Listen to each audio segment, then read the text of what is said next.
Hola, ¿qué tal? Bienvenidos a este podcast donde tenemos como invitado a Cristóbal Bolaños.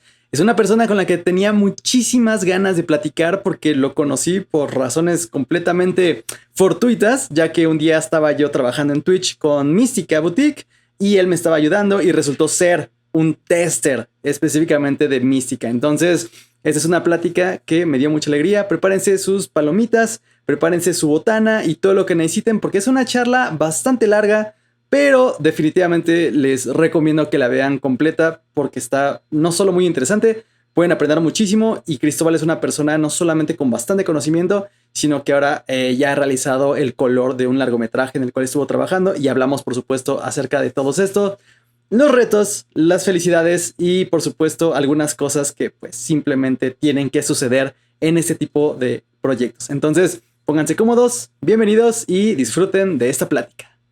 Creo que la primera interacción que tuvimos fue cuando entraste a Twitch, ¿no? Que yo estaba en un streaming. Sí, aparte, déjame decirte que quiero empezar por darte la enhorabuena porque me parece que tienes un canal súper bueno, súper potente. Aparte que cuando te conocí tenía muy pocos seguidores y relativamente, o sea, yo en ese momento ya pensaba que tenía muchos seguidores y ahora has pegado un boom espectacular a base de muy buen contenido y mucho trabajo y déjame decirte que mi más sincera enhorabuena porque es genial lo que haces y das un contenido aparte súper divulgativo y del que no se encuentra mucho en YouTube, ¿eh? Que hay mucho contenido que no es bueno. Muchas gracias, mi señor Cristóbal. De hecho, lo aprecio muchísimo porque sí es justo lo que trato de hacer. O sea, entiendo perfectamente que encuentras a gente hablando del tema, pero no siempre es lo que realmente estás buscando, ¿no? Y yo trato de ahondar en el tema lo más que puedo, claro, con los errores que cada uno pueda tener, pero me da Claro. mucho gusto eso. Y esa vez que estuviste ahí ayudándome a descubrir Mística en Twitch. Es que Mística tiene una curva de aprendizaje difícil, pero que una vez se pasa es, bueno, yo ya estoy enamorado. Sí, creo que lo que a mí personalmente se me dificultó mucho al principio es que no estaba seguro de cuáles eran las limitaciones. O sea, yo creí que se Claro. podía hacer todo al 100%. Porque, o sea, de hecho a mí me lo recomendaron. Me dijeron, oye, ¿conoces Mística? Y yo, no, ¿qué es eso? Lo hace una empresa que se llama SGO que está en España. Yo, ¿en serio? Y dije, a ver. Es un programa súper potente y que en concreto cuando se usa como la herramienta principal, como trabajamos aquí en Ataviana, que es la herramienta de conformado, color, finishing, de lo que es el máster de imagen y se mete dentro de todo una casa de postproducción, con una comunicación muy fluida entre los diferentes departamentos, ahí es donde brilla, ahí es donde se le puede sacar el máximo potencial, con sus limitaciones como tienen todos los software, por supuesto. Claro, totalmente. Algo que se nos olvidó, mi estimado Cristóbal. Introducción. ¿Quién eres? ¿Qué es lo que Vale, haces? pues me presento, soy Cristóbal Bolaños, yo vengo de Murcia, una pequeña ciudad de España, pero actualmente vivo en Barcelona porque ya desde hace muchos años yo me enamoré del mundo de la postproducción y más en concreto de el etalonaje, ¿no? La corrección de color. Entonces, mi carrera profesional, desde que estudié periodismo y comunicación audiovisual, hice el gran error de estudiar periodismo, de lo cual no me arrepiento, pero no me sirve actualmente, lo que es de mucho. Yo desde la carrera ya sabía que me encantaba la postproducción, siempre era el que estaba con el ordenador, investigando nuevas formas de crear, de hacer el contenido como más profesional. Esa era como mi intención, era cómo hacemos esto más profesional. Y por eso yo pensaba que en la postproducción era donde estaba ese valor añadido. Después hice el máster de postproducción y a raíz de ello pude trabajar en SGO, la empresa desarrolladora de Mística, y a partir de ahí yo ya me involucré al 100% en aprender mística, en aprender color, en aprender todo el proceso de postproducción. Y gracias a ello trabajo hoy en día en Antaviana Films, una empresa de aquí de Barcelona, que hacemos un tipo de contenido sobre todo del mundo de la ficción, es decir, en películas, series, documentales, tanto de carácter un poco más indie como para plataformas. Y aquí es donde ahora mismo trabajo y llevo no excesivamente mucho en esto, llevaré unos 6 7 años trabajando y este año por fin, de hecho puedo decir que esta semana he terminado mi primera película, mi primer largometraje y nada, estoy muy contento. Muchísimas felicidades. Muchas felicidades. Porque sí es una bestia completamente diferente, ¿no? Un proyecto más grande. Súper. Y por fin conseguí llegar a esa oportunidad, ¿no? Cuando yo empecé en Antaviana, por supuesto, me encargaba de la ayudantía de color, que es una labor preciosa, y te das cuenta de que hacer color no es lo que se ve en YouTube, no es lo que te venden como me llega el material perfecto, lo dejo lo más bonito del mundo y le doy al botón de render. No, cuando estás en una casa de postproducción con diferentes departamentos, con diferentes exigencias, diferentes deliveries según la plataforma, ahí es donde se vuelve todo pues más técnico, más aburrido, es decir, más... Es en un sitio en el que el método es súper importante y al final trabajamos como si fuera esto, pues una industria en la cual hay diferentes procesos que tenemos que realizar y lo precioso, donde creo que está la magia de este mundo, es que se une lo técnico y lo creativo a partes iguales. Dijiste algo que me interesa muchísimo, que es la parte como de la pequeña escalera en la cual estás. ¿Empezaste como asistente? Sí, bueno, yo como todo el mundo dentro de la postproducción, empecé como haciendo rotoscopias, es decir, en mi Ok. primer trabajo en una pequeña casa de postproducción, cuando estudiaba en Madrid, empecé en una casa que éramos solo tres, y en una serie pequeñita, y ahí pues lo primero por lo que hay que pasar, haciendo rotoscopias, también hacía algunos vídeos de motion graphics, era ese momento en el cual sabes un poco de todo, de hecho manejaba que sí After, manejaba diferentes programas de edición también, el Nuke, pero yo poco a poco como que me iba enamorando cada vez más del color y como que veía que era algo que las tripas me lo iba diciendo, simplemente como una especie de interés y de que pasaban las horas y me seguí interesando cada vez más. Pero sí, empecé desde haciendo rotoscopias en una empresa como becario, fui cada vez cogiendo más experiencia y sobre todo fue a raíz de que estuve en SGO trabajando, que ahí mi labor era la de tester y servicio técnico. O sea, llegaban mails de, oye, perdona, el Mística no me funciona y no te preocupes, yo te ayudo, lo que haga falta, para eso estamos. Vamos a detenernos un poquito ahí. ¿Qué significa Vale. exactamente ser tester? Pues tester es poner a prueba absolutamente cualquier botón de un programa. Okay. En un programa de postproducción es vital tener un equipo de testing muy potente y cuanto más mejor.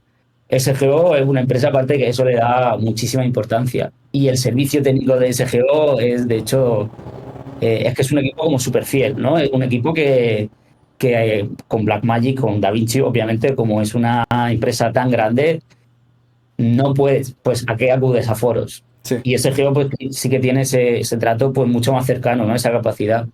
Y es que es tocar absolutamente cada botón, romperlo, ¿no? O sea, es como si tengo que testear una silla, no me voy a sentar normal, le voy a dar la vuelta y me voy a poner de pie. Claro, y ahí es donde, claro, a base de destripar un poco el programa, lo fui conociendo mucho, porque todos los programas tienen bugs, todos los programas tienen bichos, como los llamábamos, y lo bueno del Mística es como es un programa tan abismal, aunque haya un bicho, sabes que hay otra manera tienes un workaround, ¿no? Que se llama para hacer la misma función que por lo que sea hace que tu tarjeta gráfica crashee. Y es porque a lo mejor deberías, en vez de hacer un desenfoque por este camino, pues lo deberías hacer por otro camino, a lo mejor liberando este proceso y así haces que todo el proceso de postproducción y hacer el color sea más amable, ¿no? Claro. Y ahí fue donde conocí a Mística casi mejor que a mí mismo. Y por ejemplo, cuando estás haciendo ese tipo de pruebas, ¿te enfocas en alguna herramienta específica que te asignan o tú eres libre de irte por todos lados? Claro, bueno, dependía de la fase del producto, ¿no? Cuando trabajaba en SGO también se desarrollaban otros softwares, como por ejemplo el Mística VR y ahora el que está ahora, que es súper potente, el Mística Workflows. Y claro, según se iba desarrollando, pues habría una serie de prioridades a testear. Pero cuando, por ejemplo, era una nueva versión de Mística o algo así, ahí sí que había que testear como absolutamente todo. Entonces, por ejemplo, había días que decimos, hoy vamos a testear solo el render. Y era uno a uno rendeando en cada códec. O sea, intentando que falle hasta el más mínimo detalle. Por ejemplo, ahora voy a hacer el render, pero con alfa. Y ahora con el alfa y además con un legalize. Como Claro. siempre, combinaciones. pero sí, siempre hay como prioridades en cuanto a qué hay que testear y qué es más importante. Claro, y por ejemplo, con el tema, porque yo tengo mucho esa duda, con el tema de los equipos, porque Mystica corre perfectamente en PC, no me acuerdo si está para Mac también. Sí, ahora mismo yo de hecho ahora estoy en un MacBook Pro en el cual he trabajado, he hecho alguna cosilla, pero diría que Mística es un programa que sobre todo se le puede sacar el potencial como está pensado para que funcione y que es como esta estación que veis aquí, que serían dos monitores y un monitor central de referencia. En este caso usamos un Windows, pero nuestra sala principal, donde se hace sobre todo producción de cine, se corre en un Mística Última. Que es en Linux, ¿no? Ok. Sí, ahí es Súper. donde es una bestia. Y hacen pruebas, por ejemplo, porque por ejemplo de repente hay programas donde tienes problemas dependiendo si tu tarjeta es Nvidia o si estás utilizando procesador AMD o si es Intel. ¿Cómo manejan esa parte de los distintos componentes? ¿Tienen equipos como con distintas características o cómo se maneja eso? Pues sí, muchas veces, claro, a las empresas les interesa que cualquier tipo de usuario compre sus tarjetas, ¿no? Entonces, las empresas muchas veces, si salía una nueva tarjeta gráfica, las prestaban o incluso regalaban para poder testearlas, claro. Entonces, muchas veces pues corría a cargo de ese y otras veces se podían usar, por ejemplo, incluso cuando salieron monitores que son como, ¿cómo se llama? De landscape, ¿no? Que Ujú. son como muy horizontales, pues eso también pues, nos podían prestar y era cuestión de ser muy metódico y empezar pues ahora vamos a abrirlo con la interfaz así, ahora vamos a abrirlo, pero con el monitor en 4K. Era un proceso un poco tedioso, claro, porque era ir paso a paso, pero también era chulo. Además, el ambiente de SGO era maravilloso. Yo les echo muchísimo de menos.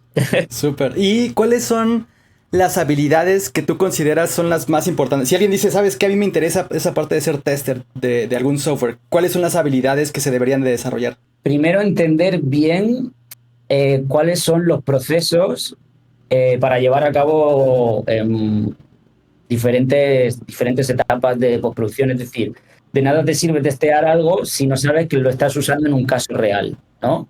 Y ahí no hace falta que sea una cosa súper profesional, que sea una cosa como súper compleja, no. Pero tú te tienes que poner en el caso de que, vale, voy a testearlo de cara a hacer una producción real.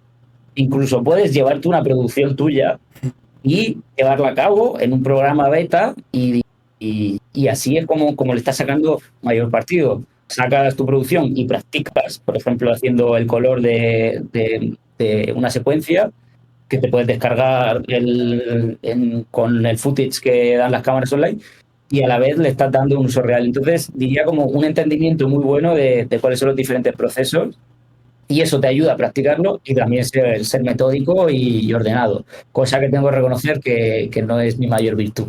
La parte del orden. Eso creo que se nos escapa a muchos y que lidiamos con esa parte definitivamente. Sí, sí. Yo siempre he dicho que en mi habitación soy muy desordenado, pero en los software soy la cosa más ordenada del mundo. Es como que en mi cabeza solo puede albergar un orden, ¿no? O en el software, en la timeline o en mi vida. Y he decidido. ¿Cómo fue esta transición de salir de SGO y entrar en donde estás ahorita? Dices que iniciaste como asistente. Sí, claro, la suerte que he tenido es como que el trabajar en SGO te permite una especie de lanzadera, porque desde el primer momento, a pesar de que yo estaba súper a gusto en SGO y que fue una etapa maravillosa de mi vida, tanto laboral como personal, ellos ya sabían desde un principio que yo mis intereses es ya no solo acabar siendo colorista, sino que yo quería trabajar dentro de lo que es la producción. Porque cuando trabajaba en SGO no hacíamos producción audiovisual, trabajábamos en una desarrolladora de software, que es además espectacular. Y ellos sabían que yo en algún momento daría el paso para lo que es trabajar en una empresa, ¿no? Y de hecho, entre Antaviana y SGO hay súper buena relación. De hecho, es que llevan usando Mística desde hace muchos años, se conocen desde hace muchos años, llevan haciendo pues negocios y relaciones profesionales desde hace mucho tiempo. Y gracias a que hubo, de hecho es muy bonito porque fue un chico que trabajaba, Jesús, al que considero un mentor incluso, que trabajaba en Antaviana, yo tenía ya como la conversación con él de, oye, algún día si necesitas un asistente, dímelo. Pero él decidió mudarse de nuevo a Madrid y me dijo, de asistente no, te vienes a trabajar en mi puesto. Y le dije, vamos, por supuesto. Wow. Y ahí fue que gracias a los contactos y gracias al puente que hay entre Segeo y Antaviana, pude venirme aquí a Barcelona, que era una cosa que también me hacía ilusión. Y claro, cuando empecé, por supuesto, que es, yo realmente, mi función principal es conformado y finishing. Y desde el principio era así, solo que poco a poco he ido cogiendo tanto yo más confianza como que me han ido dando más peso en los proyectos. Claro. Hasta hoy que he conseguido que me den una película, y de hecho hace poco también hice un documental, una pieza pequeñita, solo de media hora, pero que ya después de 2 años aquí trabajando ya pues me dieron el voto de confianza, y de momento no he prendido ninguna sala en llamas y los clientes están contentos. Esperemos que eso siga así, eso es muy importante. ¿Y cómo es? Háblanos un poco acerca de ese flujo, o sea, ¿dónde entras tú? O sea, ¿tú te enteras del proyecto en qué momento? ¿Durante la pre? ¿Ya cuando terminaron de grabar? ¿En qué momento tú dices o tú ya sabes que vas a trabajar en cierto proyecto? Pues lo bueno de Antaviana es que es una empresa en la cual están todos los departamentos de postproducción. Es decir, y eso implica trabajar desde la preproducción, ¿no? O sea, ya están en el rodaje y ya nos llegan los brutos a nosotros. Desde aquí ya nos llegan los proxies creados por el DIT, se hace el backup y se hace todo el almacenamiento, porque aquí hay salas de montaje, hay salas de sonido, está la sala de postproducción de color y finalmente la sala de delivery o de DCP, ¿no? En lo que sería el departamento de plataformas y envíos. Entonces, realmente, cuando hay un proyecto en el que sabemos que vamos a hacer todas las etapas, ya eso lo sabemos desde el principio, pero a mí mi primera toma de contacto es cuando ya ha terminado el montaje. Ya ha terminado el montaje y ya el departamento de editorial ha preparado todos los materiales, ha hecho todos los copiones, ha preparado todo lo necesario para que podamos conformarlo de la manera más fácil posible. Y ahí es donde empezamos con mi jefe, que es el supervisor de postproducción, y empezamos por el volcado del material. Claro que no es la copia de simplemente uno bruto, sino de todo el material de cámara, el bruto de cámara, usado en montaje. Ese es el que copiamos en la SAN. Y ahí empieza el conformado. Del conformado hacemos los pools de efectos. De los pools de efectos después el departamento de efectos, cuando los tiene hechos los tenemos que chequear, y de hecho lo ideal es chequearlos en monitor, no, porque muchas veces tú puedes hacer un efecto en tu pantalla, pero luego aquí es donde se ven los pecados, ¿no? Y después es el conformado de todos los efectos, el color, y luego a una parte del proceso al que en Antaviana le damos mucha importancia, que es el finishing. Y el finishing realmente es todo aquello necesario para que una peli termine. Y puede ser cualquier cosa. Desde, oye, necesito que en esta secuencia le pongas un poquito de Sharpen a los ojos, hasta, oye, estabilízame todos estos planos, es decir, cualquier detalle. Y ahí es donde en Antaviana le damos mucho cariño, porque es como un proceso muy artesanal vamos a hacer que ya tenemos el color, pero ¿cómo podemos mejorar la textura? ¿Cómo podemos hacer, por ejemplo, que una secuencia que tiene poco movimiento de cámara sea un poquito más agresiva gracias a añadir movimiento de cámara digital? Y ahí es donde entro yo. Y luego, por supuesto, una vez ya está la película, toda la parte de gestión de los renders, que cada vez hay más. Más Que cada vez formatos, hay más códex. Exacto, cada vez es. Pues hay como dos vías, una que se está simplificando y otra que se está cada vez siendo más compleja. Y cuando es un proyecto en HDR, ahí es donde más complejo se vuelve, porque primero hacemos la copia en HDR, o primero hacemos el render en HDR, después tenemos que hacer todas las sucesivas iteraciones, ¿no? A 709, a DCI-P3, etcétera, etcétera. Claro. Y por ejemplo, me voy a ir por orden. Cuando tú ya terminaron la edición, A ti te mandan, ¿qué es? ¿Como un XML para hacer el conformado? Sí, AFs, aquí por lo general trabajan con Avid, Mm, entonces el material que sacáis son AFs WF. y siempre un copión. Y además en Antaviana trabajamos por bobinas. ¿Por qué trabajamos por bobinas? Es súper útil cuando tú tienes una película de 1 hora y media, dividirla en secciones de alrededor de 20 minutos, como las bobinas antiguas, ¿no? Sí, sí, sí. Eh, y esto se debe a dos motivos muy sencillos, y es que cualquier timeline, bueno, en mística se llaman enviros, que sea de 20 minutos va a ser mucho más fácil de manejar que una de 1 hora.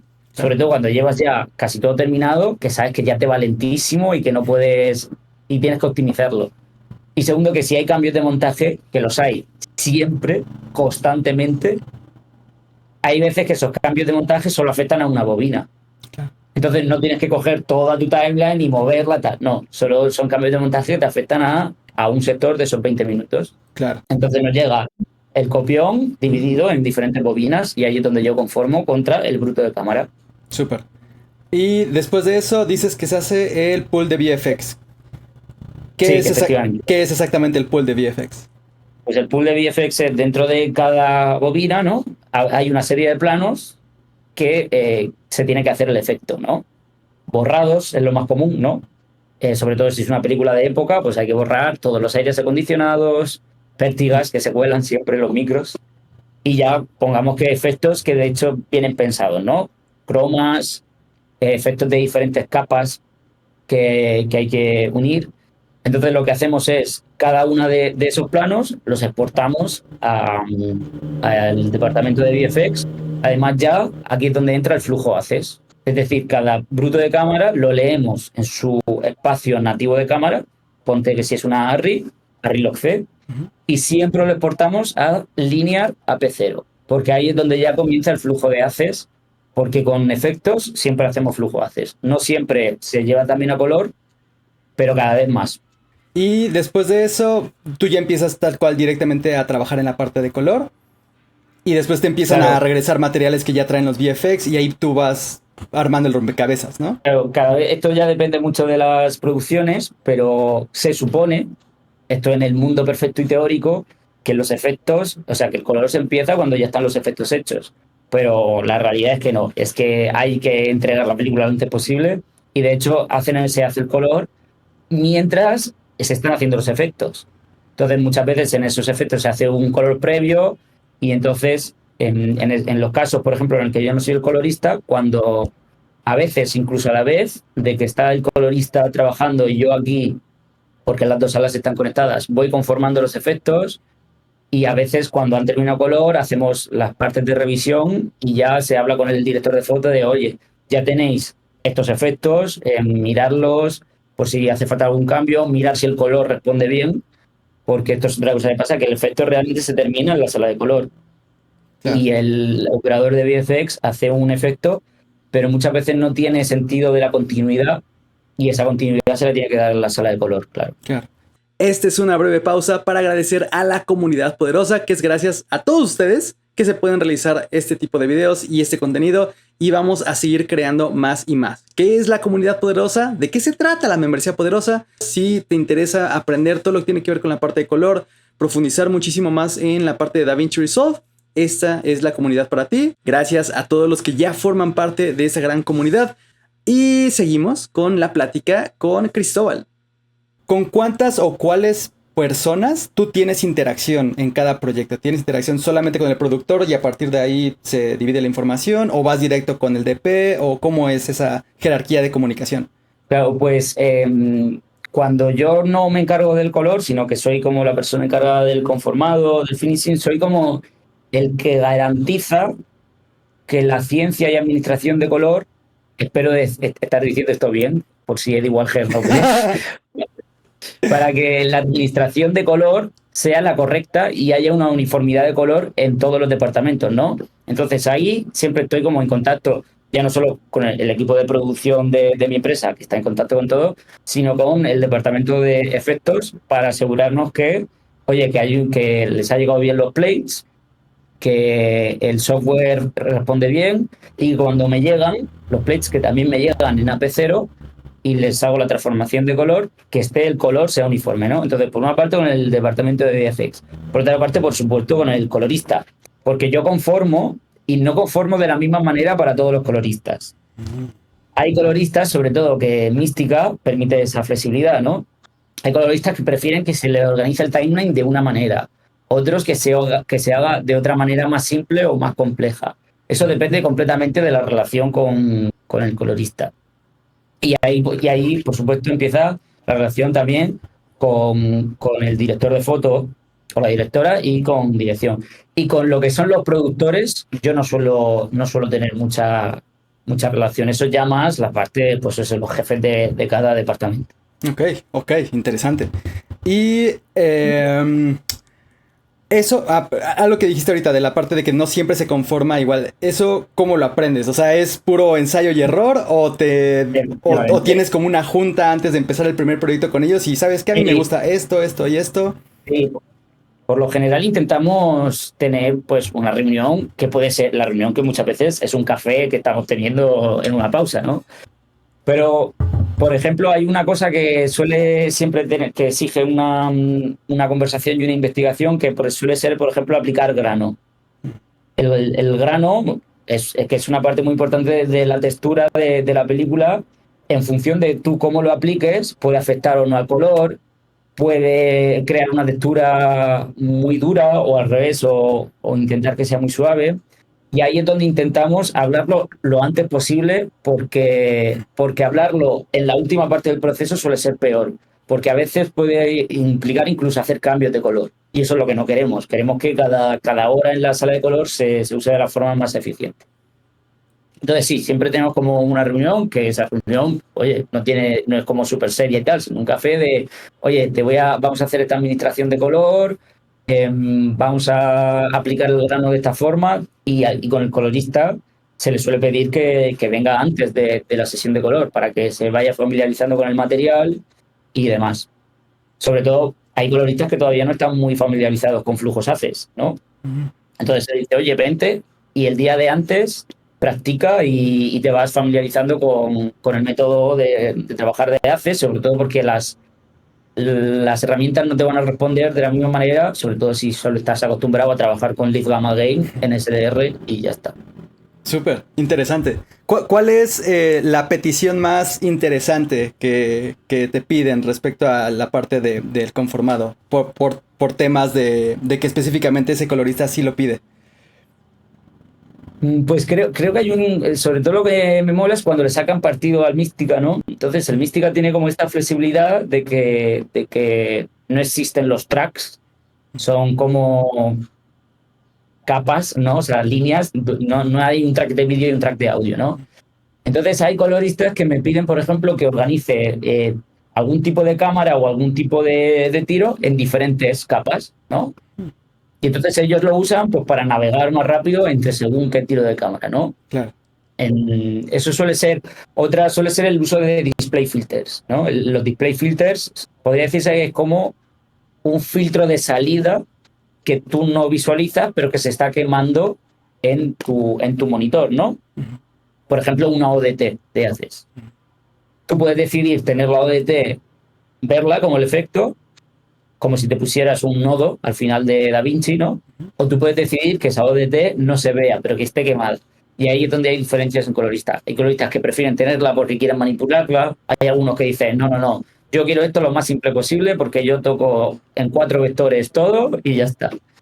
Que eso suelen ser los mejores, los que yo he visto aquí, los mejores, los que hacen con lo más sencillo las mejores obras, de verdad.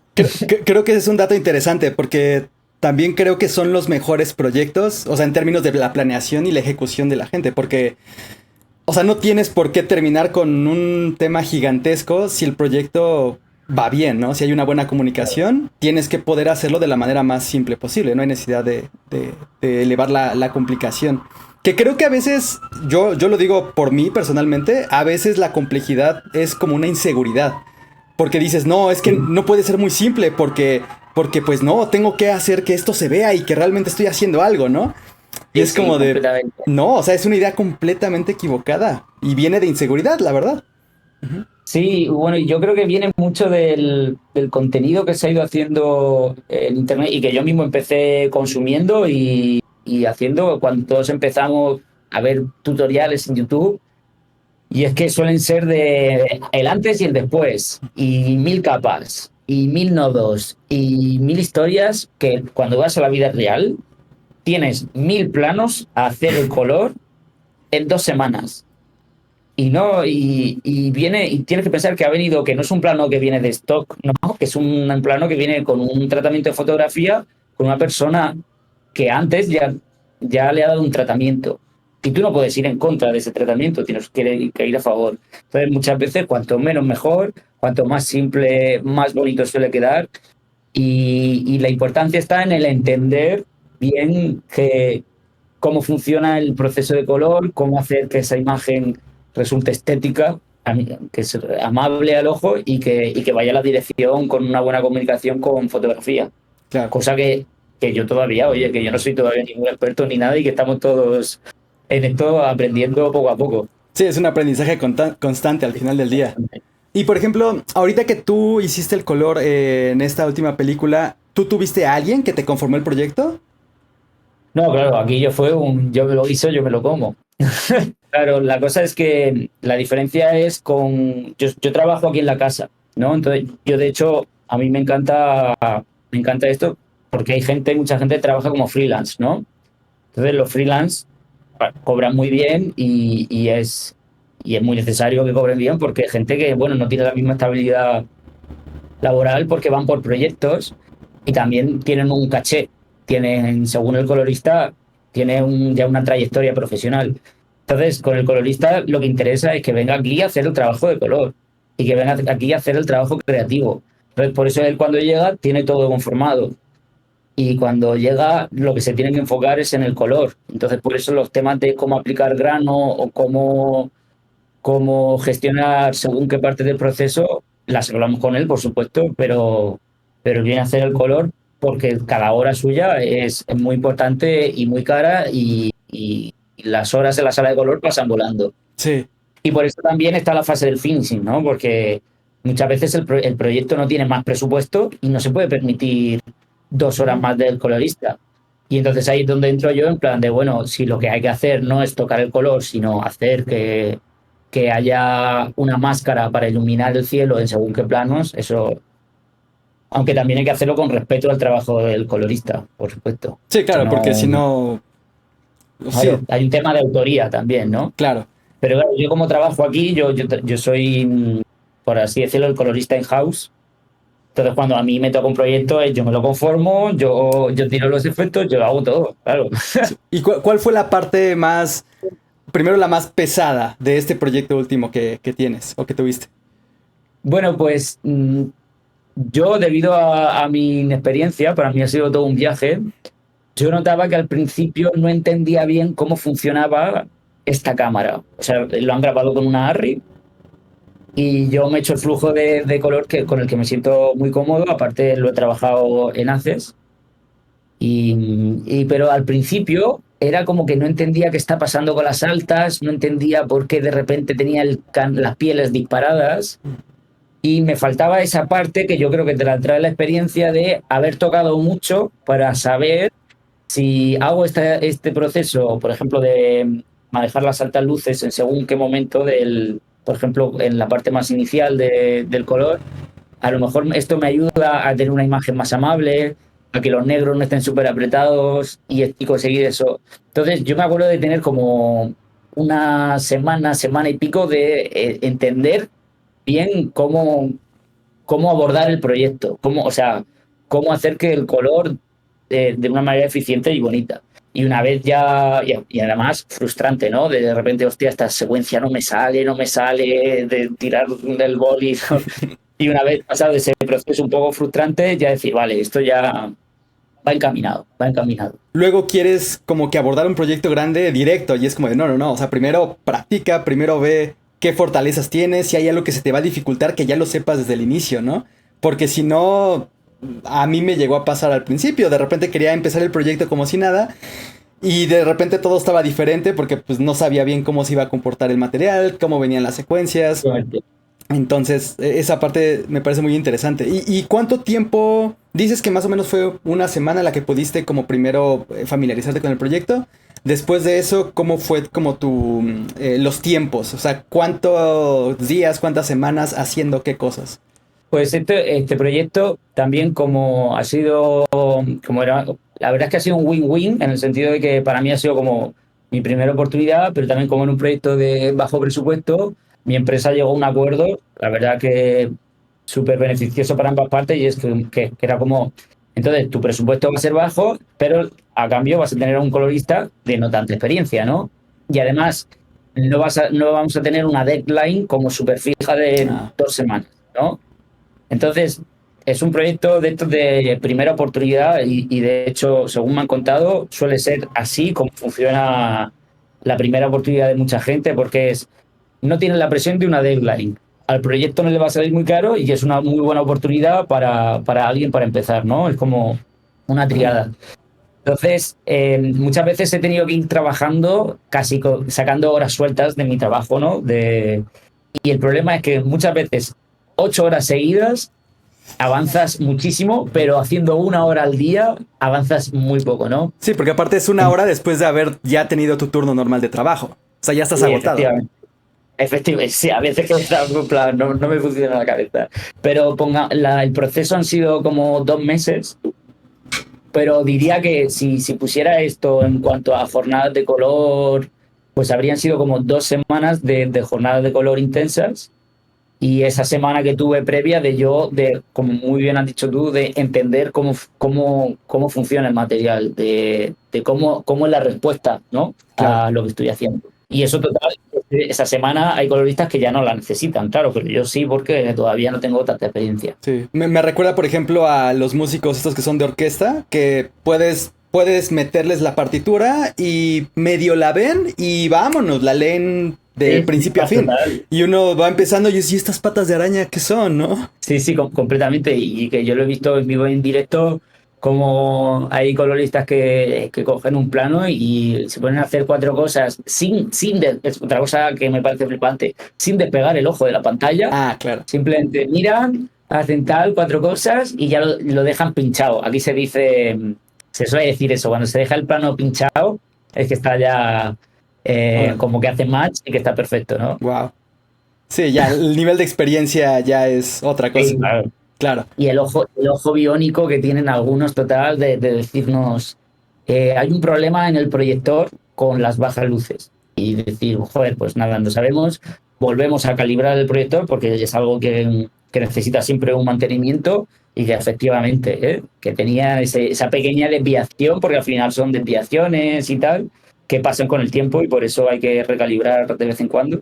Y por ejemplo, en el caso de ellos, de estos que trabajan freelance por horas, ¿como cuántas horas ellos se avientan por una película?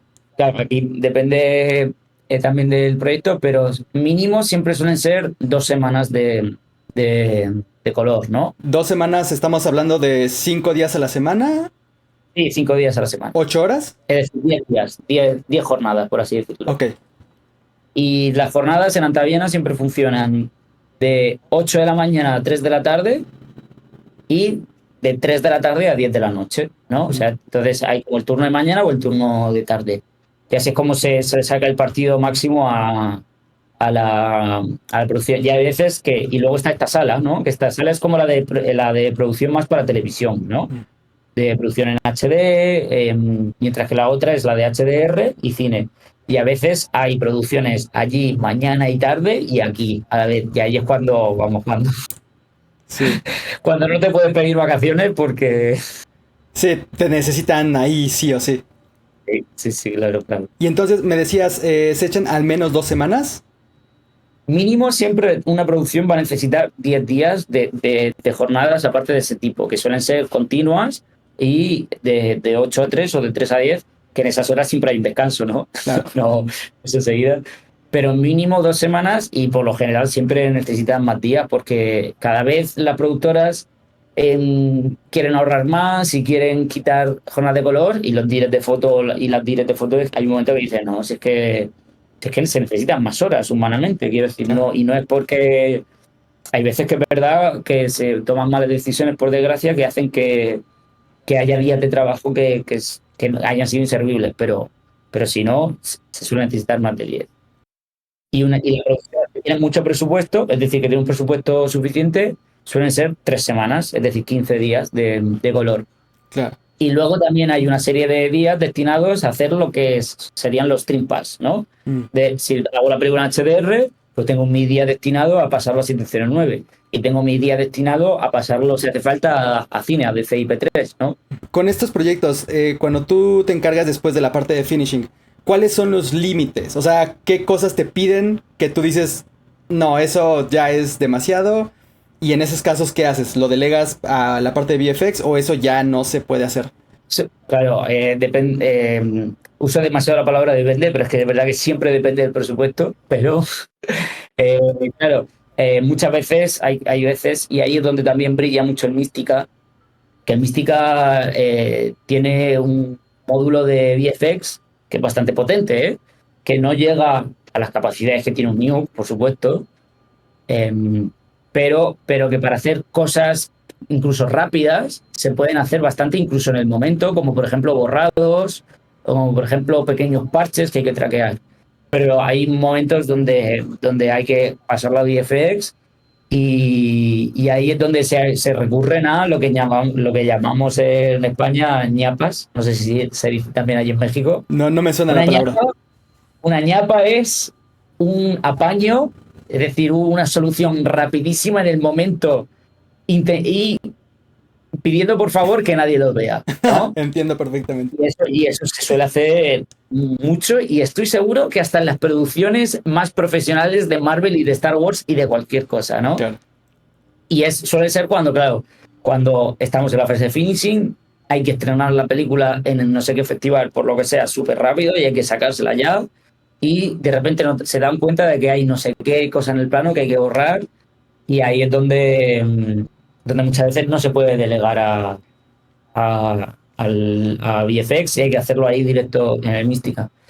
Y otras cosas también de muchas veces que mucho de lo que hago es hacer las máscaras, es decir, la parte de no rotoscopia como tal, sino máscaras que el colorista no le da tiempo a hacer para, por ejemplo, hacer que un cielo se vea más puro o según qué personaje la cara se le vea y hay que hacer un proceso, no de rotoscopia porque al final en color nunca se va a hacer una rotoscopia como súper dura, pero sí que a lo mejor estoy una hora ahí haciendo la máscara, ¿no? Claro. Incluso más. Y eso suele ser lo que más pasa, ¿no? De, oye, podemos hacer que este personaje se vea más en esta secuencia. Y es como, sí, pero vete a tomarte un café y vuelve dentro de una hora. Eso te iba a preguntar.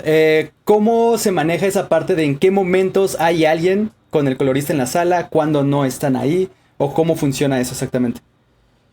Pues por lo general, yo aparte que aquí, al conocer también el Mística, tengo que hacer esa especie de servicio técnico que antes trabajaba, pues ahora, y de hecho muchas veces tengo que llamar a ese geo de, oye, por favor, necesito ayuda, ¿no? Pero por lo general yo hago el servicio técnico aquí, ¿no?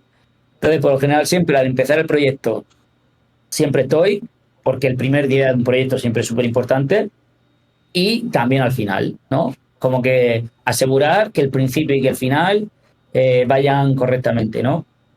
Sobre todo al final hay un tema que es súper importante y es la de preparación del material para que lo vean, ¿no? Y entonces eso implica muchas veces renders que den play y una gestión del tiempo como súper, súper rápida y aquí es donde el Mística brilla bastante porque tienes la capacidad de hacer renders y dejarlos en background mientras tú vas trabajando, ¿no? Entonces, siempre en las últimas sesiones, siempre quieren verlo, por supuesto, y es lo que tiene sentido, quieren verlo en play. No quiero ver el plano o la secuencia en concreto, quiero verme la película en play. Entonces, si hay una última sesión, que encima donde la gente está nerviosa, donde hay que terminarlo cuanto antes, donde ha habido problemas y tal. Entonces, ahí hay como que se respira la tensión en el ambiente y esas cosas. Al principio lo pasaba súper mal y ahora es como, bueno, pues nada, otro día en la oficina. Y entonces, claro, aquí es donde el Mística brilla porque ponte que se ha visto en play y ahora hay que hacer no sé cuántos cambios. Y entonces como, venga, vale, hacemos los cambios, perfecto, tiro render. Y mientras ese render se está tirando, voy haciendo los otros cambios. Y eso permite que, gracias a eso, de hecho, otra cosa que solemos hacer es, empiezo a ver la película y mientras estoy empezando a ver la película se está haciendo el render de la última bobina. Wow. Y yo rezando... Que termina a tiempo. Que suele pasar, ¿eh? Porque es cuestión de calcular el tiempo, porque si tarda 20 minutos el render, por así decirlo, por bobina, porque por lo general va a tiempo real, ¿no? Es decir, 20 minutos dura esta bobina, 20 minutos para tirar el render. Y es otra cosa que también le da emoción, ¿no? Como empezamos a ver en Play con los últimos cambios y a lo mejor la última bobina no está todavía rendeada, pero está en background y el Mística lo que tiene es que hace una especie de flux cachés constante, ¿no? Entonces, en el momento en el que termina ese render, ya ha habido esa actualización de la imagen y se verá. Wow. Sí, suena mucha adrenalina, definitivamente. Al principio lo pasaba fatal y ahora es como, a ver, tranquilidad. A ver, no pasa nada. Sí, al final del día, o sea, tú puedes hacer todo lo humanamente posible, pero si por alguna razón el render no está listo sí, y se acabó, ¿no? O sea, es como de vamos a tomarnos un descanso y regresamos en 10 minutos o lo que necesite el programa, ¿no? Y hay veces que, por muy bueno que sea un programa, una máquina y tal, hay veces que yo llego a tener el productor, gente interesada en la película para invertir, no sé qué, y se ha crasheado la máquina, que lo que hay que hacer es, de hecho, directamente apagarla con lo que solemos llamar botonazo, ¿no? No sirve un reset o un reinicio, no. Hay que ir a la sala, hay que ir a la máquina y darle un botonazo. Y ahí es como, pues no me voy a poner nervioso, si es que no es culpa mía.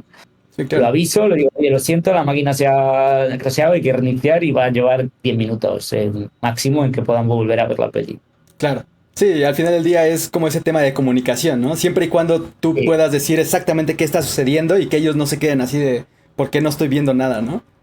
Efectivamente, exactamente. Y cuando lo haces con tranquilidad, obviamente al principio yo que soy puro nervio, al principio era como, Dios, no, por favor. Perdóname, por favor, no fue mi intención. Total, no me ahorquen. Y ahora es como, sobre todo porque la cosa es que y esto es que se puede aplicar a tantas cosas de la vida, es que no depende de mí. Hay veces que es que ha muerto la máquina y punto, ya está. No. Y en cuanto la reinicie, sé que va a volver a funcionar y ya está. Claro, sí, hay momentos donde puedes hacer todo bien y todo a la perfección y aún así no tener el resultado deseado. Entonces, lidiar con eso es como de las partes que más se tienen que aprender. El fluir simplemente es como de, a ver, no podemos irnos por aquí, nos vamos por acá. Como decías hace rato, ¿no? Hay un bug por alguna razón. Ok, debo hallar una nueva manera de realizar esto que necesito, ¿no? Y se acabó. Súper. ¿Y cómo es después la parte de exportaciones para todo lo que dices? Que si uno es en HDR, hacer trim passes, ¿eso cómo lo manejan? ¿Lo haces tú? ¿Alguien más lo lleva a cabo o cómo es? Sí. Por lo general es una función de la cual me encargo yo y también en función del volumen de producción el supervisor de aquí de Antaviena, que también maneja el Mística y cada vez más, también puede formar parte de eso. Y aquí es donde entra otra parte del proceso, que esto, como tú has empezado a decir, ahí es donde empieza el tema de gestión del espacio, ¿no? Por lo general exportamos todo en XR-zip, ¿no? Es como nuestro formato de masterización, ¿no? Y además hay una cosa que funciona a las mil maravillas y que esto es aplicable a cualquier software, y es que cuando tú tienes todos tus masters en secuenciales de imágenes de XR, cuando hay cambios de lo que sea, de color, de montaje y tal, tú en vez de repetir todo el render, tú repites los fotogramas de los cuales ha habido cambios. Claro. Y eso es fundamental. Y eso es una cosa que yo creo que se puede aplicar a proyecto grande, proyecto pequeño, proyecto de animación, cualquiera. Es decir, hay que empezar a pensar más en secuencias de imágenes y menos en ProRes y cosas así. Claro. Porque eso sí, para delivery está muy bien, pero para tu masterización es necesario ya formatos pues, más profesionales, ¿no? Como el XR, que ya se ha convertido en el estándar, por otro lado. Entonces, nosotros siempre hacemos lo que llamamos iteraciones y una cosa súper importante es que cada iteración bebe de la anterior. Entonces, nosotros tenemos, por así decirlo, siempre vamos de más grande a más pequeño, ¿no? Entonces, el más grande, ¿qué sería? HDR. Y siempre en el render escribimos todos los elementos, es decir, el proyecto, que esto está exportado en P3, D65, 1000 nits, 24 FPS, scope, ¿no? Todo ahí como súper metódico para que se sepa bien, a simple vista, ese proyecto. Tenemos nuestro proyecto en HDR terminado, ¿no? Y ahí empieza el TrimPass. Con Dolby Vision usamos el TrimPass de HDR a 709, ¿no? Entonces se hace un análisis de todo, que va plano por plano. Hay coloristas que lo hacen o plano por plano o por secuencias, ¿no? Hay dos vías. Y una vez terminado ese análisis, el colorista hace un TrimPass, que es con las diferentes herramientas del Dolby Vision, hace ajustes. Y el Dolby Vision es una maravilla, Daniel, es que no lo sabes bien. O sea, es una cosa maravillosa que de verdad consigue acercarte tu imagen HDR a SDR de una manera súper cercana. Y los ajustes que se suelen hacer son cada vez son sutiles, ¿no? Sí, mínimos prácticamente, ¿no? Exactamente, sí. Entonces ya tenemos nuestra versión en 709. Y entonces hacemos de nuevo otro render en XR, ¿no? Uh-huh. Porque lo interesante es tener todo eso como ya encapsulado, ya empaquetado, en una secuencia de imágenes. Después ponte que tenemos que hacer la versión ADCI-P3. Entonces ponemos la versión de 709, de nuevo. Ahora usamos herramientas como por ejemplo el Green Color de Mística o directamente poner una herramienta de color. Eso ya depende del proyecto. Y lo vemos. La cosa es que tú tienes que ver tu resultado, ¿no? En la pantalla de cine. Y ya entonces, ya lo tenemos hecho. Lo volvemos a exportar porque es muy necesario que todo esté como muy solidificado. Y entonces, ¿esta qué ventaja tiene de tenerlo siempre rendeado? Que si hay algún cambio, empezamos por el más grande de todos, es decir, el cambio se hace en la versión HDR. Entonces, quemamos esos frames. Uh-huh. Después vamos a la versión 709 y quemamos esos frames. Quemamos, me refiero a rendear encima de esos frames para que... los reemplacen, ¿no? Estoy usando mucha jerga de aquí, perdóname. No, adelante. Entonces, la 709. Y después de tener la 709, pues sobre la de DCI-P3, ¿no? Así, si hay cambios, se gestionan de una manera como muy, muy concreta y no hace falta como volver a abrir el proyecto y que volver a abrir la caja de Pandora de rendear todo de nuevo. No, solo se rendea el plan en concreto que se tenga que cambiar. Claro. Sí, eso está perfecto. Que eso claro. Creo que es... así es como se hacen los DCPs también, ¿no? Se puede nada más mandar ciertas partecitas y ya. Porque si no... Creo que yo cuando aprendí a hacer eso fue... no me acuerdo, creo que estaba terminando la carrera. Yo estudié comunicación, o sea, casi algo muy similar a lo tuyo. Sí. Pero que me encantaba la parte audiovisual y no lo sabía. Y cuando exportaba los proyectos finales... crashaba, o sea, yo no sabía por qué en ese momento. Ahora, pues digo, mi equipo no era suficientemente bueno, no usaba proxies, ni siquiera sabía que existían, y un montón de errores, ¿no? Entonces, yo descubrí los XR gracias a la gente que estudiaba animación, porque yo veía que exportaban y después una amiga, yo la estaba acompañando porque íbamos a ir a comer, y vi que exportó nada más una pequeña sección, y yo así de, wow, ¿qué hiciste? Y me dice, no, pues nada más exporté el error. Yo, ¿pero cómo? O sea, nada más te va a salir un clip pequeño. Y ella no me entendía. Me dice, ¿cómo que un clip pequeño? No, pues son nada más esos frames. Pero ¿cómo los vas a meter en la secuencia de video? Y ella así de, ¿qué? Y ya cuando me enseñó la carpeta con la secuencia dije, ¿eso se puede? Y mi mente dijo, ¿yo puedo hacerlo en Final Cut? Y resultó que sí, y yo fui el más feliz. O sea, no usaba XR en ese momento, creo que lo exportaba como secuencia. Ajá, o sea, me abrió el mundo. Y de hecho, ese es siempre mi manera de lidiar con problemas. Porque, por ejemplo, de repente la memoria RAM o la misma VRAM de la computadora se agota cuando quieres exportar toda una secuencia de video con muchos efectos, ¿no? En ProRes. Entonces, ¿cuál es la solución? Manda la secuencia de imágenes y esa secuencia de imágenes ya la puedes exportar como video desde donde sea, porque no pesa, o sea, el procesamiento es mínimo ya para pasar a eso. Entonces, crasheó o lo que sea, no importa, este cachito lo exporto y nos seguimos. Entonces, eso está totalmente buenísimo. Pero también estamos haciendo constantemente renders intermedios, ¿no? O sea, por ejemplo, hay según qué cámaras, los drones no dan play en ningún sitio. Da igual que tengas la tarjeta gráfica más potente del mundo, que el dron que no me acuerdo qué formato, tienen este formato creado por Adobe, no me acuerdo cuál era exactamente, pero la cosa es que no da ningún play. Entonces, todo ese tipo, o por ejemplo, efectos que de aceleración de tiempo que tampoco dan play y que exigen una cosa a la máquina que es que no va a dar play. Y nosotros, por supuesto, una máquina muy potente, pero es que hay cosas que no dan. Entonces, ahí que hay que hacer, pues constantemente renders intermedios. Y ahí lo que solemos usar es el XR Mm. que es el formato este creado por DreamWorks, que es un formato de XR que da play, que tiene una pequeña compresión, pero que es como mathematically lossless, ¿no? Es decir, una compresión, pero que no es... De hecho, per- esos los conocí hace popo, porque pesan, respecto a cualquier otro XR, pesan muy poco, ¿no? O sea, son sí, muy sí, eficientes. Y a nivel visual no hay diferencia. no, Y a no, nivel postproducción, ¿tú has visto no, diferencia? no, Cero. lo tenemos integradísimo en el flujo porque es que ahí necesitamos esa rapidez. Por ejemplo, en cuanto se usa el NIT video, ¿no? La reducción de ruido del NIT video, también eso es un proceso que te quita play.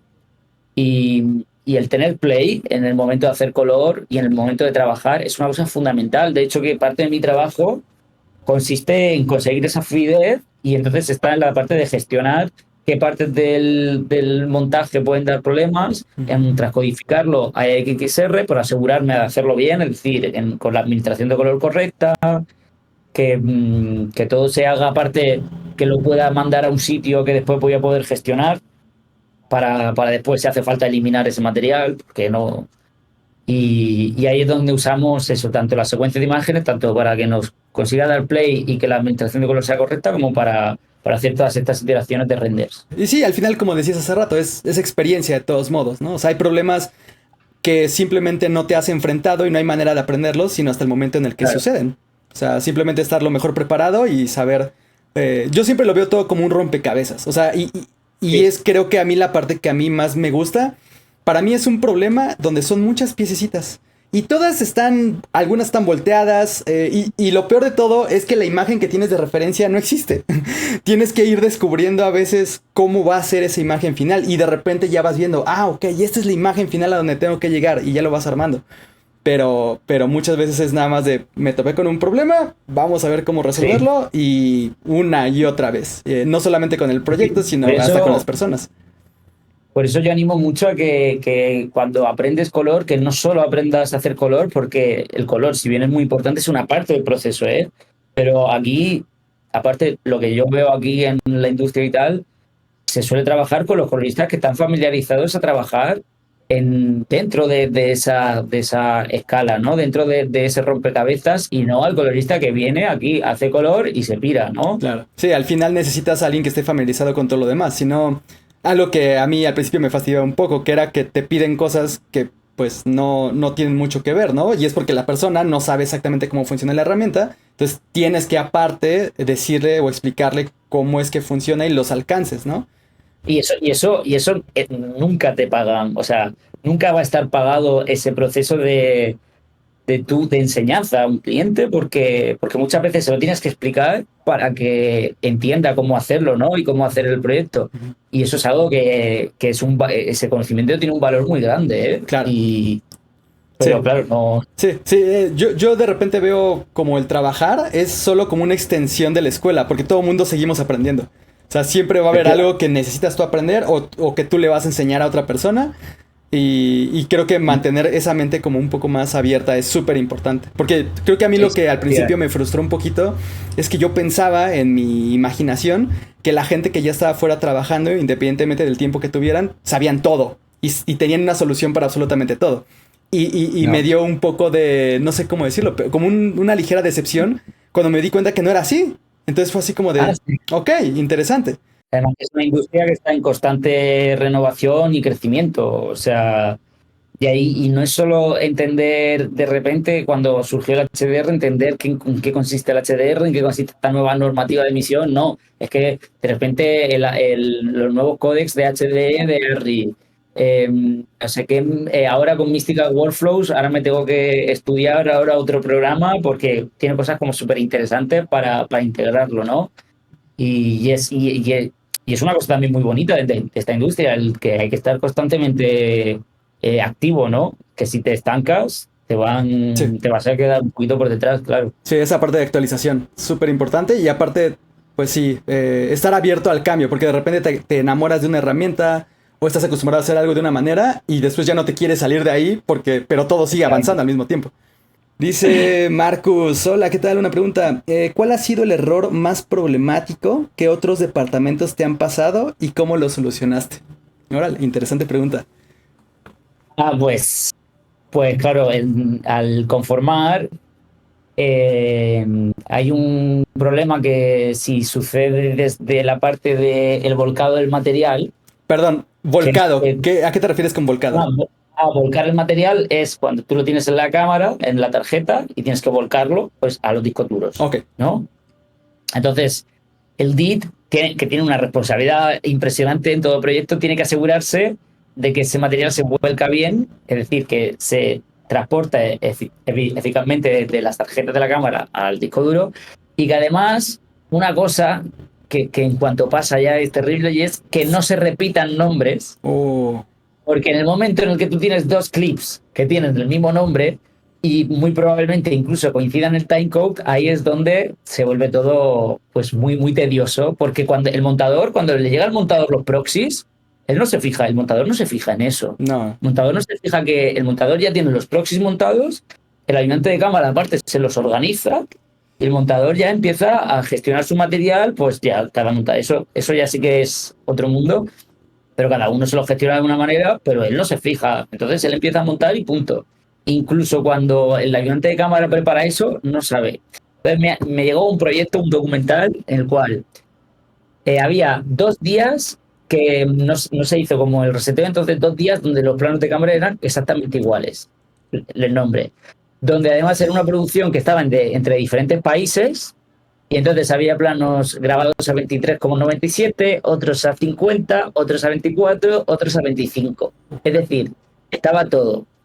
Luego, planos donde además el DIT tiene que hacer la transcodificación, ¿no? No, esto creo que lo hace mal el ayudante de montaje o el ayudante, que es coger los brutos de cámara y transcodificarlos para tener proxies, ¿no?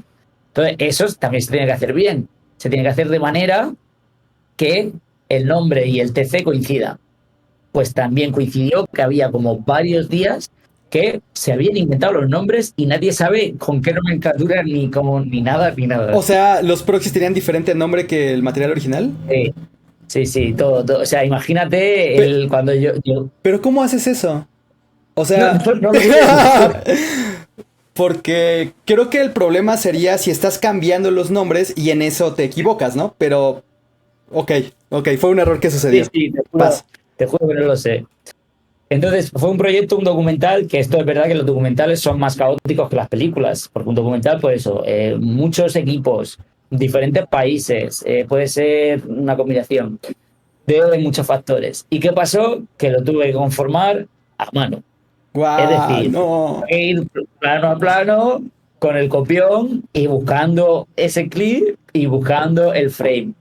Entonces aquí es donde es muy importante que no estaba yo solo, que estaba con el departamento de aquí de montaje, por ejemplo, me ayudó haciéndome AFs diferentes según el tipo de cámara, ¿no? Entonces iba conformando pues la pista que usaba esta cámara. Mm, mm. Entonces al menos ahí tenía una facilidad para, vale, solo voy a buscar esta cámara y esta cámara está en esta carpeta.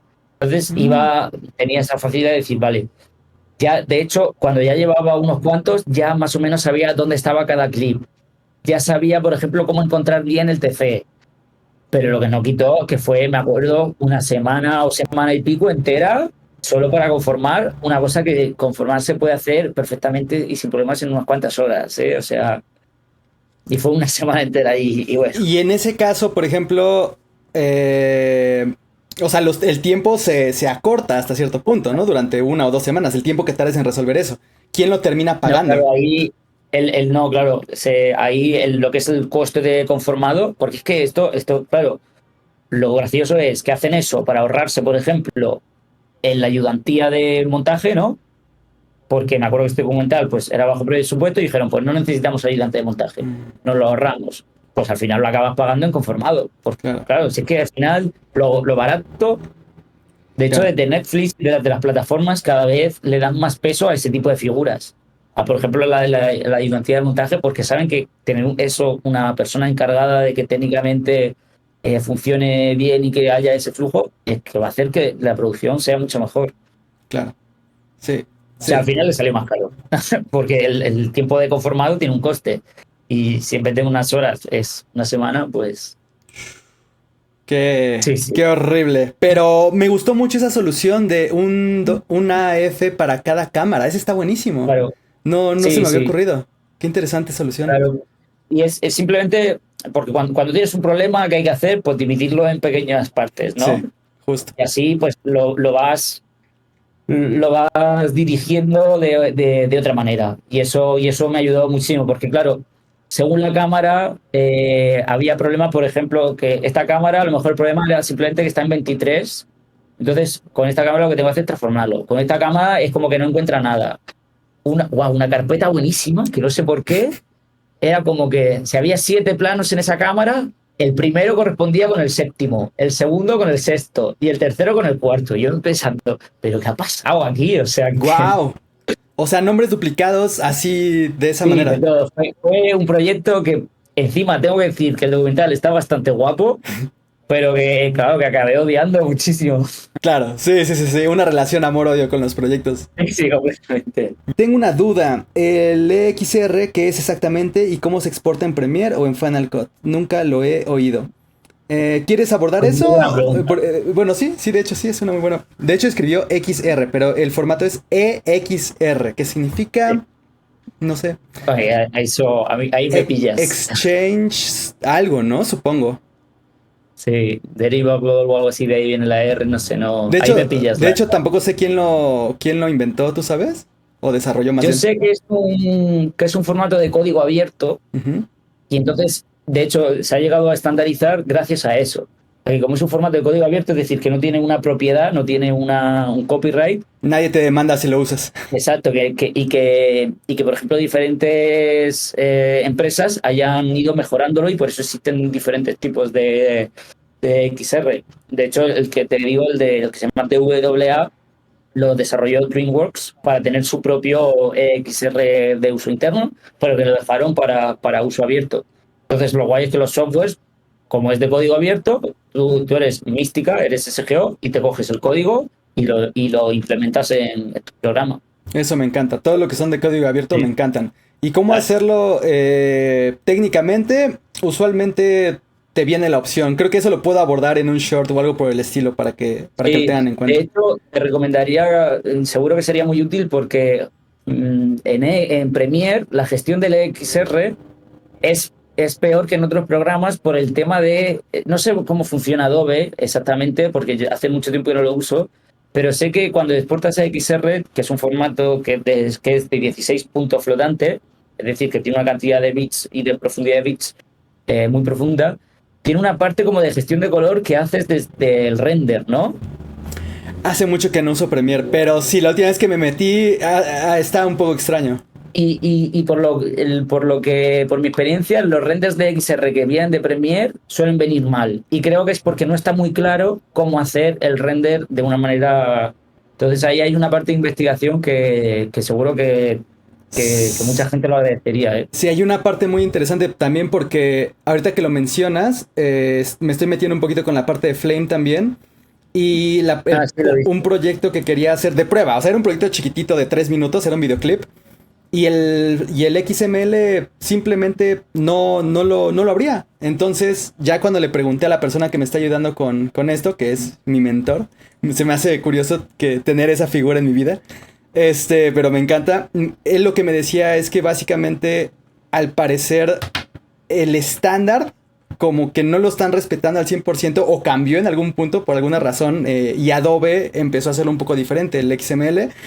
Y aunque DaVinci sí se acopló, los de Flame son de no, el estándar es este y así es. Entonces, pues no puedes leer los XMLs que vienen de esos otros softwares. Yo no tenía idea que ese tipo de errores podían pasar y se me hace Pues horrible un poco, porque como usuario, si no tienes conocimiento de todo eso, te frustras. O sea, es como de, ¿por qué no funciona? Entonces, de hecho, también, por ejemplo, con la parte de gestión de color en After, al principio me costó, porque de hecho, Es horrible, no sé, es horrible. no sé si ya lo corrigieron, pero cuando yo sacaba un ProRes en Aces AP0 de DaVinci y lo quería leer en After, no me lo respetaba. O sea, los colores cambiaban sí o sí. Y dije, a ver, EXR, esa fue la solución. Te tengo que decir que si haces flujo haces, ProRes 444 no es 16 puntos flotante y Ah, ahí ya la administración de haces, yo creo que se podría hacer, pero que no, ya te ha salido del estándar claro. del flujo de haces. Ahí es, y en respuesta a la pregunta del compañero, no me acuerdo cómo, Alex creo que era. de Alex, sí, que el XR es como un formato de render, de encapsulamiento de la imagen y que tiene esa capacidad de almacenamiento de canales, es decir, que por cada canal tú tienes una cantidad de información de 16 puntos flotantes, ¿no? Entonces eso permite, por ejemplo, que se use el espacio de color ACES AP0, ¿no? Claro. Y también permite una gestión de información de color que no se pierde, ¿no? Y en ProRes 444, ahí ya no, el flujo haces no entraría. Creo que he sido técnicamente muy pobre en esta explicación, pero ahí no te lo recomiendo, ¿eh? Claro. No, Ok. Entonces sí. Error de usuario al final. lo que no quita es que el After para la administración de color sea horrible. De hecho, integrar haces en After es una pesadilla y todavía no está bien hecho. Ya. ¿Quién sabe si? Y de hecho ni siquiera sé si en Premiere se puede. Eso No, sí en no lo sé. Premiere no. ¿No, verdad? Pero no tiene sentido hacerlo en Premiere. De momento, los programas de edición no ni lineal de montaje, se tiene que trabajar y lo ideal es trabajarlo todavía en SDR y 109. Y te voy a trabajar con tu montaje, con tu color ya quemado, que el color ya se hará más tarde. Dice el buen Robish, ¿cuáles son las características personales que ustedes consideran que es fundamental que tenga un colorista? ¿Tú qué me dices, mi estimado Cristóbal? Ahora, siendo sinceros, hay una parte del color que de verdad da igual lo bueno que seas tú de colorista. O sea, ya puedes ser el mejor colorista del mundo, que si eres una persona antipática y que no sabes gestionar bien al cliente, no te van a contratar. Y es una parte que yo estoy también trabajando, ¿eh? Entonces, una parte súper importante es la de gestión de las expectativas del cliente y de lidiar y de saber manejar una buena conversación, de saber escucharle y traducir su feedback.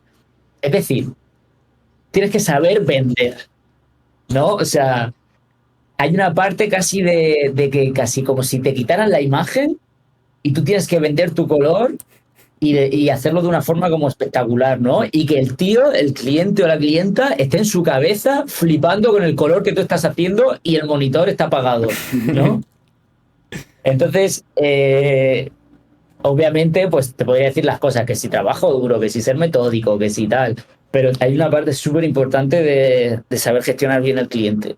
Y que yo, en la cual yo creo que yo y todos todavía estamos trabajando porque Estoy, fácil no es. estoy total y absolutamente de acuerdo. O sea, creo que yo la manera en la que lo veo es, si eres el mejor, o sea, sabes todo a nivel técnico, sabes todo a nivel creativo incluso, y tú puedes tal cual lo que el cliente desea plasmarlo, pero simplemente no le caes bien o siente que le contestaste feo, ya valió. O si está incómodo en la sala, o si está enojado, si está frustrado, lo que sea. O sea, tienes que hacer esa Sí. pequeña labor como de psicólogo, pero al mismo tiempo eres el colorista, pero al mismo tiempo eres su mejor amigo, casi casi. Y creo que a mí, por ejemplo, yo donde aprendí eso fue en un proyecto, justo fue un largo, de mucho menor presupuesto seguramente, porque era completamente independiente. Pero yo cuando regresé a ver ese proyecto hace como un par de meses, no me gusta. A nivel técnico y a nivel creativo no me gusta. Lo vi y dije, ¿qué hiciste, Daniel? O sea, ¿qué clase de color es eso, no? Pero el cuate estaba fascinado. Y yo, y digo, yo también, ¿no? En mi inexperiencia, a mí me gustó el proyecto. Y la verdad es que lo disfruté muchísimo. Disfruté mucho trabajar con él. Pero yo fui justo con esta mentalidad de, porque la parte social pues sí, como a muchos, a mí me cuesta muchísimo, pero muchísimo. Y es algo que poco a poco, afortunadamente, he logrado lidiar mucho más. Incluso tener ese tipo de conversaciones son un ejercicio que me ayuda bastante. Sí. Pero me hace mucho sentido. O sea, yo no hice el mejor trabajo y dudo por mucho que yo pueda hacer el mejor trabajo que cualquier otro, porque hay miles de personas mejores que yo, pero las personas que se acercan conmigo terminan felices. Y eso es algo de lo que sí me puedo enorgullecer y que me dicen muchas gracias, Daniel. Y de los mejores comentarios que me han hecho es, me hiciste sentir bien o me estás haciendo sentir que mi proyecto vale la pena, ¿sabes? Entonces, esa parte empática con el cliente creo que es de lo más importante. O sea, antes de meterte al DaVinci, a Mystica, Flame, lo que quieras, practica tus habilidades sociales.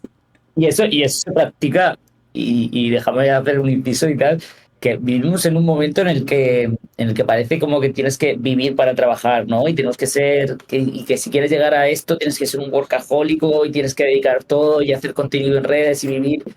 Y es todo para ser el mejor y ser el mejor colorista del mundo y lo que tú quieras. Y es como, si quieres de verdad trabajar de esto como el 95%, porque el mejor solo hay uno, y los 5 mejores coloristas del mundo harán los proyectos que tú te darán. Pero si tú quieres trabajar de esto, aprende a disfrutarlo y aprende a también separar el trabajo de la vida social, porque es súper necesario. Y hay veces que por mucho que me gusta mi trabajo, lo que quiero es dejar el boli de la Wacom e irme a tomarme una cerveza con mis amigos, y ahí es donde se practican las habilidades sociales. Primero de todo, muchas gracias por la charla, es súper interesante, muchas gracias, Guille. Llevo 8 años en una productora de televisión como postproductor en Navid y empecé a aprender DaVinci de manera autónoma desde hace 4. He ido asumiendo varios proyectos dentro de la productora como colorista, lo pone entre comillas, pero escuchándolos veo que necesito más formación si realmente me gustaría dedicarme a ello al 100%. Ahora sí va la pregunta.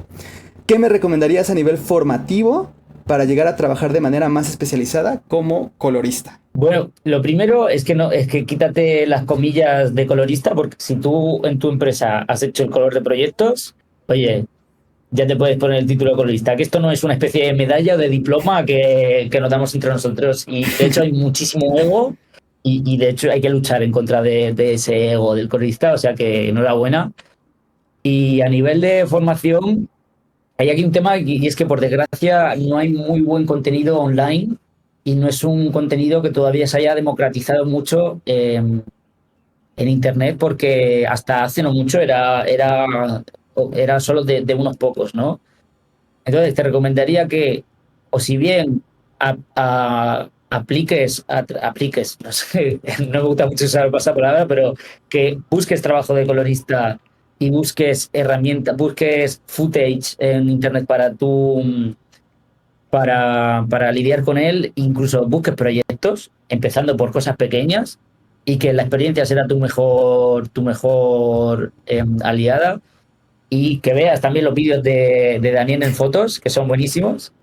Y también recomiendo muchísimo a una persona que ha sido la maestra de, yo creo que una gran cantidad de coloristas y de gente del mundo de la imagen, tanto en España como en Latinoamérica, que es Eddie Walger. Eddie Walger es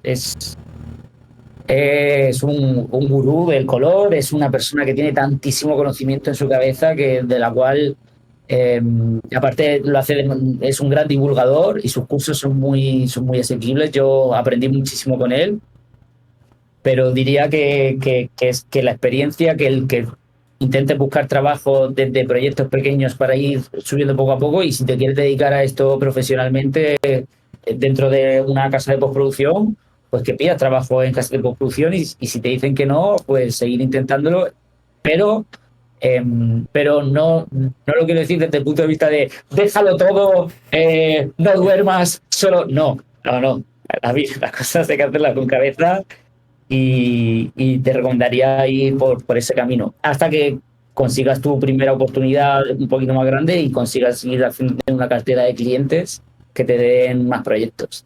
Sí, me encanta, estoy completamente de acuerdo. Creo que la parte de la experiencia es de lo más importante y lo que dijiste al principio me encanta porque muchas veces nos da miedo ponernos una etiqueta que nos gustaría tener, ¿no? Es quiero ser colorista o quiero ser editor, quiero ser artista. Pues lo eres, ¿no? O sea, sélo y hazlo y listo. O sea, claramente necesitas prepararte en términos técnicos, necesitas prepararte en términos creativos, y necesitas un montón de cosas, pero que esas van a salir con la parte de la experiencia. O sea, no... La primera vez que yo hice un trabajo de color, ni siquiera sabía que existía la palabra colorista. O sea, hasta después me enteré que eso era lo que estaba haciendo. Realmente, yo no sabía lo que era el color. Cuando yo terminé la carrera, yo no sabía que esa era una parte del proceso tan importante y tal, pero fue la búsqueda y el enamorarme de esto que me llevó a dedicarme, sí. Totalmente. Entonces, buscar la práctica y creértela, ¿no? Básicamente, preguntaba el buen Guille. Vamos con Alex. Dice, una pregunta también importante. ¿Realmente a la hora de qué? De correcciones primarias, ¿hay un camino fijo que hace siempre o cada uno empieza con los medios y otros con los blancos? Hay diferentes maneras de abordar un proyecto, ¿no? Y por lo general, cuando estás aprendiendo, te suelen decir que como primero hagas una corrección primaria, donde estás tocando las Lift Gamma Gain y ecualizas y haces como un equilibrio del plano para que todo esté situado. Después hacer las secundarias, que las secundarias sería la parte de hacer como máscaras y tocar colores más concretos, y la parte terciaria sería como la de hacer como una cosa súper concreta de un plano. Pero yo, según he ido avanzando, como abordo el proyecto es que suelo intentar crear un look, y para eso tengo diferentes looks que he creado, intentando imitar lo que se llama la Film Emulation Print, ¿no? A través de esta luz tan famosa, la de Kodak 2838, ¿no? Esta famosa luz que lo que busca es una textura, lo que busca es un tipo de emulsión del plano, ¿no? Y entonces, cuando he conseguido ese look que me sirve de base, ahí es donde empiezo a hacer el color y empiezo a hacer como el matching entre planos, siempre en pos de ese look. Y ese look, la cosa es que no es flexible, o sea, al revés, tiene que ser flexible. Ese look no es una luz que tú pongas, y la luz no es... Las luz que uso no son una luz que marca un tono y que, y que me obligan a seguirlo, ¿no? Sería lo que se dice en hacer Look Modification Transform, el MT, ¿no? Y que me sirve de una base que yo puedo ir incluso modificando si veo que no me ayuda a llegar, y si veo que el proyecto realmente no necesitaba llegar a esto porque la respuesta de la cámara no me da. Entonces yo uso ese enfoque, y yo no parto desde el logaritmo. Yo siempre parto de una administración de color a mi destino, ¿no? Y después busco ese look. Cuando tengo el look, lo propago, es decir, lo tengo en todo, y a partir de ahí empiezo a hacer el color plano a plano, secuencia a secuencia, y hacemos que todo mache. Y ahí en el proceso y en la evolución es donde podemos ir haciendo modificaciones en el look, podemos dar marcha atrás o podemos seguir para adelante y vemos hacia dónde nos llega. ¿Qué pasa? Que cuando tú trabajas con un dire de foto, el dire de foto es el que marca al final, y tú tienes libertad y tienes creatividad, pero oye, que el dire de foto es el que lleva pensando en ese proyecto desde que nació, ¿no? Y tienes que ir remar a favor de eso. Pero lo que busco es siempre esa textura cinematográfica, ¿no? Que textura es una palabra que significa lo que tú quieras, ¿eh? Es como decir esto que resulte orgánico. Sí, orgánico significa lo que tú quieras. Pero es ir en esa dirección de encontrar esa imagen más cinematográfica, por así decirlo. Mi estimado Cristóbal, muchas gracias. Ha sido una plática bien interesante, muy enriquecedora, y aprecio mucho que, siendo viernes por la noche, después de toda una jornada, nos des este espacio para poder platicar contigo, y en verdad... No, pero de verdad que me hacía una ilusión poder hablar contigo, y como ya te dije, si alguna vez pasas por Barcelona, estás más que invitado a venir a mi casa y te enseño la ciudad. Eso estaría increíble, y creo que eventualmente te voy a tomar la palabra.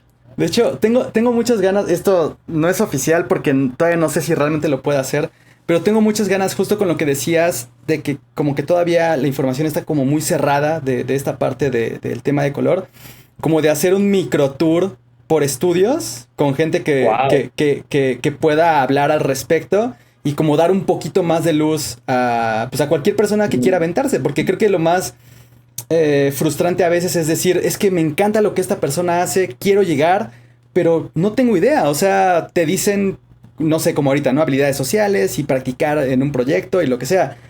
Pero, pero ¿cómo llegas a eso, no? Que, Claro. no sé, o sea, si no sabes nada, o sea, no hay manera de dar el primer paso.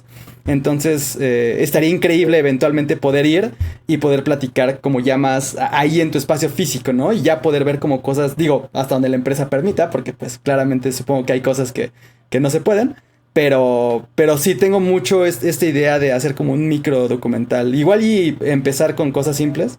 Yo, de hecho, ahora lo que me estoy formando es en el mundo ahora de la calibración Uf, y es un mundo muy opaco y la estoy pasando canutas porque es súper importante, es súper necesario, pero es que nada, es lo que te digo, que es súper opaco. Hay muy poca información y buena información hay cada vez menos. sí, Bueno, cada vez menos, casi no hay. Y ahí es sí. donde yo ahora tengo mis deberes. Muchas gracias, me despido y gracias a todos los que estuvieron por acá, un placer y pues supongo que a la siguiente, nunca he cerrado un foro aquí de Discord, entonces Mucho gusto, muchas gracias y que vaya muy bien el fin de semana.